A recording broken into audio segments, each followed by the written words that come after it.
आज पूर्ण कल्याण डोंबिवली या झोन 3मध्ये परिमंडळामध्ये आपण सगळ्या पोलीस स्टेशनच्या हद्दीमध्ये 8 पोलीस स्टेशन हद्दीमध्ये कोम्बिंग ऑपरेशन आणि ऑल आउटचं नियोजन केलेलं आहे। याच्यामध्ये आमचे सगळे पोलीस स्टेशनचे अधिकारी कर्मचारी डेचे स्टाफ असेल नाईटचा स्टाफ असेल मोठ्या संख्येने आम्ही याच्यामध्ये 240 अधिकारी कर्मचारी या पूर्ण ऑल आउट ऑपरेशनमध्ये सहभागी झालेले आहेत।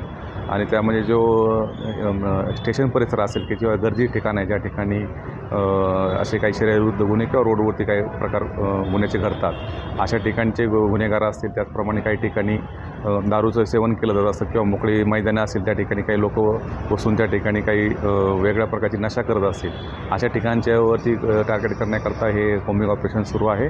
आणि 8 पोलीस स्टेशनचे आमचे अधिकारी कर्मचारी सर्व सिनियर पी आणि आमचे ACP या कोम्बिंग ऑपरेशनमध्ये सहभागी झालेले आहेत।